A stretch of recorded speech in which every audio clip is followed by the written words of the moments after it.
नमस्कार। आकाशवाणी कटक आंचलिक संवाद पढ़ुछंती मलय रंजन मिश्र।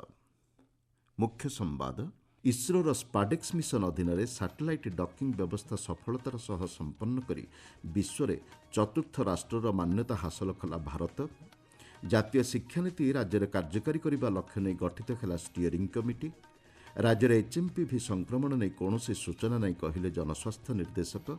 एवं हॉकी इंडिया लीग्र पुरुष वर्ग में वेदांत कलिंग लांसर्स और दिल्ली एसजी पाइपर्स एवं महिला वर्ग में ओडिशा वॉरियर्स एवं बेंगल टाइगर्स मध्य आज खेल मैच। भारतीय महाकाश गवेषणा संस्था इसरो आज स्पाडेक्स मिशन अधीन दुईटी सैटेलाइटर डॉकिंग सफलतार सह शेष करिछि। एही सफलता सह भारत विश्व चतुर्थ राष्ट्रर मान्यता पाइछि। पूर्वर अमेरिका, रूसिया एवं चीन एही सफलता हासिल करथिले। प्रधानमंत्री नरेंद्र मोदी उपग्रहर महाकाश डॉकिंगर सफल प्रदर्शन पर इसरोर वैज्ञानिक मानक अभिनंदन जणाइछन्ति। सामाजिक गणमाध्यम पोस्ट करी प्रधानमंत्री कहिछन्ति आगामी वर्षगुड़िकरे देशर महत्वाकांक्षी महाकाश अभियान पर यह गुरुत्वपूर्ण पदक्षेप साब्यस्त हेब। केन्द्र विज्ञान और प्रजुक्तिविद्या राष्ट्रमंत्री डॉक्टर जितेन्द्र सिंह एही सफलता को भूयसी प्रशंसा करिछन्ति।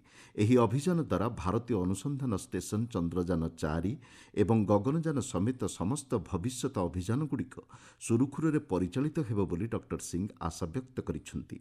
मुख्यमंत्री मोहन चरण माझी एही सफलता पर इसरो को अभिनंदन जणाइछन्ति।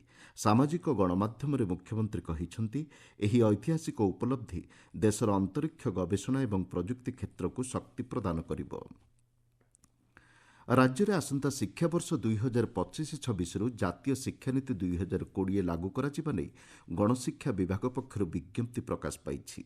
नुआ शिक्षानीति अनुसार दशम एवं युक्त 2 ढांचा को परिवर्तन करा जाय 5+3+3+4 ढांचारे विद्यालय पाठपढ़ार लागू हेब। जड़े शिक्षार्थींकर प्राथमिक शिक्षार आरंभ मौलिक वर्ष को 5 वर्ष रखा जाइछि। शिक्षानीति रे आद्य शैशव जत्न एवं शिक्षा को गुरुत्व दिया जाइछि। स्थानीय विषयवस्तु एवं प्रसंगगुड़िक सहित जातीय पाठ्यपुस्तक को नहीं पाठ्यक्रम प्रस्तुत कराजिबो बोली विद्यालय और गणशिक्षा मंत्री नित्यानंद गंड कहिछन्ति। एही शिक्षानीति लागू हेले गुणात्मक शिक्षा सहित अधारू पाठ छाड़ुथिबा पिलांक संख्या न्यूनतम स्थान में पहुंचिबो बोली मंत्री श्री गंड आशा व्यक्त करिछन्ति। प्रति पंचायत रे गोदावरीश आदर्श प्राथमिक विद्यालय प्रतिष्ठा करिबा नै सरकार पदक्षेप ग्रहण करुछन्ति बोली से कहिछन्ति। एथिरे डिजिटल शिक्षा को मध्य गुरुत्व प्रदान करा जाइछि। राज्य में माधो सिंह हाथ खर्च योजना लागू होइछि। एथिपाई 156 कोटी टंका व्ययबराद होइथिबा मंत्री श्री गंड कहिछन्ति। नवम एवं एकादश श्रेणीर पिलांक अकाउंट को सीधासलख अर्थ प्रदानर व्यवस्था होइछि। पीएम श्री योजना अधीन राज्य में एपर्यंत 350 स्कूल को सामिल करा जाइछि। एथिरे अधिक विद्यालय को सामिल करबा नै केन्द्र सरकार को अनुरोध करा जाइछि बोली मंत्री श्री गंड सूचना दैछन्ति। आसंता 21 ରୁ 23 तारिख पर्यंत जातीय शिक्षानीति आधारित कर्मशाला अनुष्ठित हेब बोली से कहिछन्ति। राज्य में जातीय शिक्षानीति को कार्यकारी करने लक्ष्य प्रोफेसर नित्यानंद प्रधान अध्यक्षतार एक स्टीयरिंग कमिटी गठन करा जाइछि। एही 16 जणिया कमिटी नूतन पाठ्यखसड़ा प्रस्तुत नहीं समाजर विभिन्न वर्गर लोकंकर मतामत आधार में तांकर रिपोर्ट प्रस्तुत करिवे बोली प्रोफेसर प्रधान कहिछन्ति। ओडिशा रे सेटा गोटे कंटेक्चुअलाइजेशन करियाउ पड़िबो। ताकू कॉपी करबानी कि ताठू आमे दूरेई जीवानी कहीं नेशनल जो विजन नेशनल जो मिशन विजन ताकू आमे ओवरऑल मिशन विजन को आमे दूरेई परिबानी। किंतु आमर जो ओडिशा रो संस्कृति ओडिशा रो कला ओडिशा रो कल्चर एगुडी को आमर जेंति करिकुलम फ्रेमवर्क रे रिफ्लेक्ट पाइबो। हम जो इंडियन नॉलेज सिस्टम बा जाको जे भारतीय ज्ञान परंपरा से भारतीय ज्ञान परंपरा हम ओडिशा रो भी ज्ञान परंपरा अछि से गुडा को मध्ये सेथिरा हमकु ओडिशा को कंटेक्चुअलाइज करियाउ पड़िबो। आपण माने संवाद शुणुछन्ति आकाशवाणी। राज्य में एपर्यंत एचएमपीवी संक्रमण नहीं कौन सूचना मिलना। जनस्वास्थ्य निर्देशक डाक्तर नीलकंठ मिश्र कहिछन्ति परीक्षा होइथिबा नमूनागुड़िक मध्यरु कौनसिथिरे संक्रमण थिबार सूचना नाही। एचएमपीवी संक्रमण नहीं भयभीत न हेबाकु से राज्यवासी को कहिछन्ति। भाइरस आमर किसी बर्तमान आतंक दबार कारण ना नुआ केस किसी डिटेक्ट भी होना कौन जगह एचएमवी भाइरस केस भी ना ओडिशा ना लोक मैंने आतंकित हे ना प्रथम जिन आतंकित हे जो रोग ठंडा काश रही हाइजीन मेंटेन कर आडभाइजरी किसी अलग जारी कराई खाली कहे आतंकित होते आम तीक्ष्ण नजर रख। ଭାରତୀୟ ଅର୍ଥନୀତିରେ ଷ୍ଟାର୍ଟଅପ୍ ଅବଦାନକୁ ସ୍ୱୀକୃତି ଦେବା ଷ୍ଟାର୍ଟଅପ୍ ପ୍ରତିଷ୍ଠାତାଙ୍କର ସୃଜନଶୀଳତା ଏବଂ ନିଷ୍ଠାକୁ ସମ୍ମାନ ପ୍ରଦର୍ଶନ କରିବା ଲକ୍ଷ୍ୟରେ ପ୍ରତ୍ୟେକ ବର୍ଷ ଆଜିର ଦିବସକୁ ଷ୍ଟାର୍ଟଅପ୍ ଦିବସ ରୂପେ ପାଳନ କରାଯାଉଛି। 2016 ମସିହାରେ କେନ୍ଦ୍ର ସରକାର ଷ୍ଟାର୍ଟଅପ୍ ଇଣ୍ଡିଆ ଯୋଜନାର ଶୁଭାରମ୍ଭ କରିଥିଲେ। ନବସୃଜନକୁ ଉତ୍ସାହିତ କରିବା ଏବଂ ଉଦ୍ୟୋଗୀଙ୍କୁ ଅନୁକୂଳ ବାତାବରଣ ପ୍ରଦାନ କରିବା ଲକ୍ଷ୍ୟରେ ଷ୍ଟାର୍ଟଅପ୍ଗୁଡ଼ିକ ପାଇଁ ସରକାର ଅନେକ ପଦକ୍ଷେପ ଗ୍ରହଣ କରିଛନ୍ତି। ପ୍ରଧାନମନ୍ତ୍ରୀ ନରେନ୍ଦ୍ର ମୋଦି 2022ରେ ଜାନୁଆରୀ 16 ତାରିଖକୁ ଜାତୀୟ ଷ୍ଟାର୍ଟଅପ୍ ଦିବସ ଭାବେ ଘୋଷଣା କରିଥିଲେ। ଷ୍ଟାର୍ଟଅପ୍ ଇଣ୍ଡିଆ ଯୋଜନାକୁ ଆଜି 9 ବର୍ଷ ପୂରଣ ହୋଇଛି। ଦେଶକୁ ଷ୍ଟାର୍ଟଅପ୍ କ୍ଷେତ୍ରରେ ଏକ ସର୍ବୋତ୍କୃଷ୍ଟ ସ୍ଥାନରେ ପରିଣତ କରିଥିବା ଆଜିର ଯୁବଶକ୍ତିଙ୍କ କଳା ଏବଂ କୌଶଳ ପାଇଁ ଆମେ ଗର୍ବିତ ବୋଲି ପ୍ରଧାନମନ୍ତ୍ରୀ ଶ୍ରୀ ମୋଦି ସାମାଜିକ ଗଣମାଧ୍ୟମରେ କହିଛନ୍ତି। ଗତ 9 ବର୍ଷ ମଧ୍ୟରେ ଭାରତୀୟ ଷ୍ଟାର୍ଟଅପ୍ ଭିତ୍ତିଭୂମି ଏକ ବିଶ୍ୱ ଶକ୍ତିରେ ପରିଣତ ହୋଇଛି। ନିଯୁକ୍ତି କ୍ଷେତ୍ରରେ ଏକ ବୈପ୍ଳବିକ ପରିବର୍ତ୍ତନ ଆସିଛି ବୋଲି ମୁଖ୍ୟମନ୍ତ୍ରୀ ମୋହନ ଚରଣ ମାଝୀ କହିଛନ୍ତି।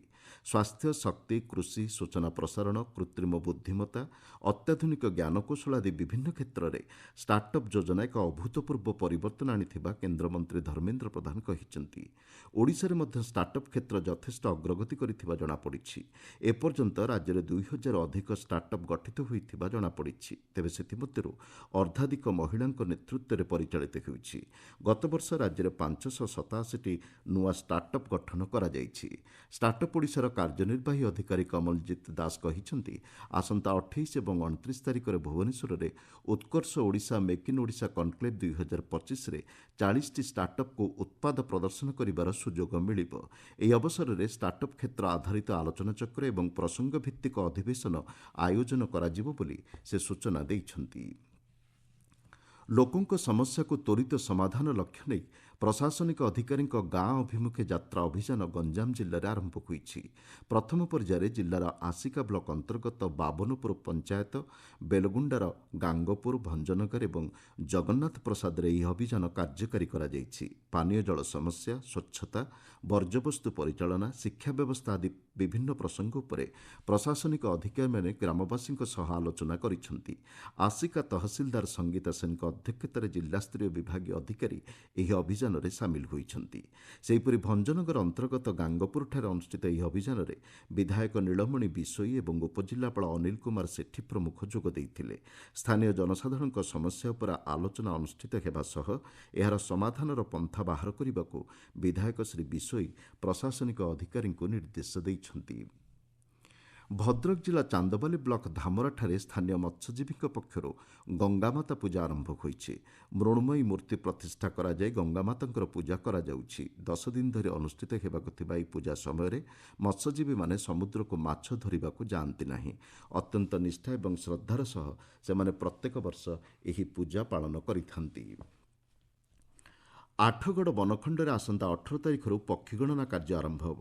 ବନଖଣ୍ଡ ଅଧୀନସ୍ଥ 5ଟି ରେଞ୍ଜର 60ଟି ସ୍ଥାନରେ ପକ୍ଷୀ ଗଣନା କରାଯିବ। ଚଳିତ ବର୍ଷ ବିଭିନ୍ନ ପ୍ରଜାତିର ପକ୍ଷୀ ଆସିଥିବା ଜଣାପଡ଼ିଛି। ଆସନ୍ତା ଜୁନ୍ ପର୍ଯ୍ୟନ୍ତ ମହାନଦୀର ବିଭିନ୍ନ ସ୍ଥାନରେ ଏହି ପକ୍ଷୀଗୁଡ଼ିକ ଦେଖିବାକୁ ମିଳିଥାନ୍ତି।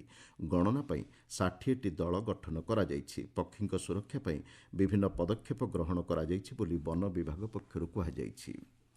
ହକି ଇଣ୍ଡିଆ ଲିଗ୍ର ପୁରୁଷ ବର୍ଗ ପ୍ରତିଯୋଗିତାରେ ଆଜି ବେଦାନ୍ତ କଳିଙ୍ଗ ଲାନ୍ସର୍ସ ଏବଂ ଦିଲ୍ଲୀ ଏସ୍ଜି ପାଇପର୍ସ ମଧ୍ୟରେ ମୁକାବିଲା ହେବ। ରାଉରକେଲା ବିର୍ସା ମୁଣ୍ଡା ଆନ୍ତର୍ଜାତିକ ହକି ଷ୍ଟାଡିୟମରେ ରାତି 8:15ରେ ଏହି ମ୍ୟାଚ୍ ଖେଳାଯିବ। ସେହିପରି ମହିଳା ବର୍ଗରେ ରାଞ୍ଚିସ୍ଥିତ ଜୟପାଲ ସିଂ ହକି ଷ୍ଟାଡିୟମରେ ସନ୍ଧ୍ୟା 6ଟାରେ ସାଚି ରାହା ବେଙ୍ଗଲ ଟାଇଗର୍ସ ଏବଂ ଓଡ଼ିଶା ୱାରିୟର୍ସ ମଧ୍ୟରେ ମୁକାବିଲା ହେବ। ମୁଖ୍ୟ ସମ୍ବାଦଗୁଡ଼ିକ ପୁଣି ଥରେ। ଇସ୍ରୋର ସ୍ପାଡେକ୍ସ ମିଶନ ଅଧୀନରେ ସାଟେଲାଇଟ୍ ଡକିଂ ବ୍ୟବସ୍ଥା ସଫଳତାର ସହ ସମ୍ପନ୍ନ କରି ବିଶ୍ୱରେ ଚତୁର୍ଥ ରାଷ୍ଟ୍ରର ମାନ୍ୟତା ହାସଲ କଲା ଭାରତ। ଜାତୀୟ ଶିକ୍ଷାନୀତି ରାଜ୍ୟରେ କାର୍ଯ୍ୟକାରୀ କରିବା ଲକ୍ଷ୍ୟ ନେଇ ଗଠିତ ହେଲା ଷ୍ଟିଅରିଂ କମିଟି। ରାଜ୍ୟରେ ଏଚ୍ଏମ୍ପିଭି ସଂକ୍ରମଣ ନେଇ କୌଣସି ସୂଚନା ନାହିଁ କହିଲେ ଜନସ୍ୱାସ୍ଥ୍ୟ ନିର୍ଦ୍ଦେଶକ। ଏବଂ ହକି ଇଣ୍ଡିଆ ଲିଗ୍ର ପୁରୁଷ ବର୍ଗରେ ବେଦାନ୍ତ କଳିଙ୍ଗ ଲାନ୍ସର୍ସ ଓ ଦିଲ୍ଲୀ ଏସ୍ଜି ପାଇପର୍ସ ଏବଂ ମହିଳା ବର୍ଗରେ ଓଡ଼ିଶା ୱାରିୟର୍ସ ଏବଂ ବେଙ୍ଗଲ ଟାଇଗର୍ସ ମଧ୍ୟରେ ଆଜି ଖେଳାଯିବ ମ୍ୟାଚ୍। ଆଞ୍ଚଳିକ ସମ୍ବାଦ ବର୍ତ୍ତମାନ ପାଇଁ ଏତିକିରେ ଶେଷ ହେଲା। ଆମର ପରବର୍ତ୍ତୀ ଆଞ୍ଚଳିକ ସମ୍ବାଦ ଶୁଣିପାରିବେ ସନ୍ଧ୍ୟା 6:45।